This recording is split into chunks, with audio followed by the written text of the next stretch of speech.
Former President Donald Trump is endorsing Attorney General Daniel Cameron in his run for governor of Kentucky. Mr. President, I hope you can tell that Kentucky is Trump country.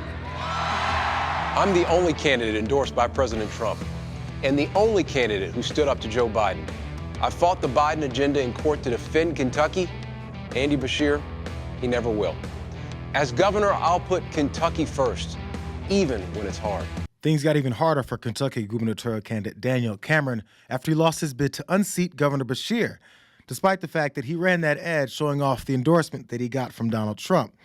Like, no, for real, Trump really threw his weight behind Cameron. Daniel Cameron is a young star who has done a great job as your Attorney General, always being fair but very, very tough. And the wonderful people of Kentucky know it. You've learned it, you've seen it, you've been watching it. He is strong, reliable, and loves your state and our nation. Daniel strongly supports law enforcement and is endorsed by the Kentucky Fraternal Order of Police, will not allow men to participate in women's sports, fully supports our teachers and getting our children caught up from the massive learning loss caused from Beshear's educational policies, which have been a disaster for Kentucky. He will eliminate Kentucky's income tax and will support the working men and women of Kentucky, just like I did for 4 great years. I have known and worked with Daniel Cameron for a long time, and he's good on every common sense policy there is. He's a common sense person. He will never let you down, and he has my complete and total endorsement. And now that his complete and total endorsement has failed yet another Republican hopeful, there are more grumblings about Trump's perceived Midas touch, which apparently turns everything to shit instead of gold. And the former president's reaction to Cameron's failed bid immediately identified the culprit. Daniel Cameron lost because he couldn't alleviate the stench of Mitch McConnell. I told him early that's a big burden to overcome. McConnell and Romney are kryptonite for Republican candidates. I moved him up 25 points, but the McConnell relationship was too much to bear. Tate Reeves, on the other hand, surged to a win for governor of Mississippi after my involvement. Congratulations to Tate. Congratulations to Tate, and forget all about Daniel. It's a curious thing to post, though, considering just 4 days before the election, when things were looking more encouraging for Cameron, Trump posted this on that same app and figured that no one would notice. Wow, Daniel Cameron of Kentucky has made a huge surge, now that they see my strong endorsement and the fact that he's not really a McConnell guy. They only try to label him that because he comes from the great state of Kentucky. Anyway, go Daniel. Great future for you and your state. You will bring it to new levels of success, and I will help you. Cameron went from not really a McConnell guy to having such a close relationship to Mitch that the loss eternally connects him to McConnell's stench.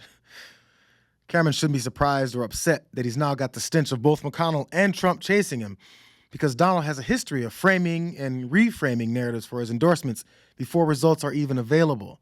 Remember this from Republicans' disappointing showing back in 2022? You've endorsed more than 330 candidates this election cycle. Tonight, win or lose, the results for Republicans, how much of that will be because of Donald Trump? Well, I think if they win, I should get all the credit. And if they lose, I should not be blamed at all, okay? But it'll probably be just the opposite. When they win, I think they're going to do very well. I'll probably be given very little credit, even though in many cases I told people to run. When they do well, I won't be given any credit. And if they do badly, they will blame everything on me. It's got to be the most Donald Trump statement ever. If they win, give me credit. But if they lose, I had nothing to do with him. Daniel Cameron must be seeing Trump's sudden criticism and talk of his stench, and remembering that he did something very similar to Don Bolduc, who lost his Senate bid back in 2022 as well, and conceded the race the only way that a MAGA candidate would. The experts have called it. Maggie Hassan has won. I was told the protocol was to call her first, but I'm not one for protocol. I wanted to come and tell my supporters who have been with me 100% that this is not a loss. We woke a lot of people up. Hopefully we put her on notice, and hopefully she will do the right thing for Granite Staters. She's done nothing for New Hampshire.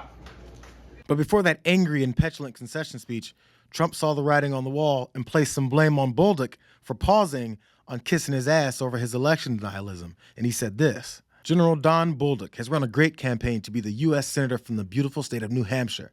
He was a strong and proud election denier, a big reason that he won the nomination, but he then disavowed. He has since come back, at least on busing, but that's only a small part of New Hampshire election fraud. Nevertheless, Don Bolduc has asked for my endorsement, and he's got it, complete and total. His opponent is a disaster on crime, the border, inflation, and all else.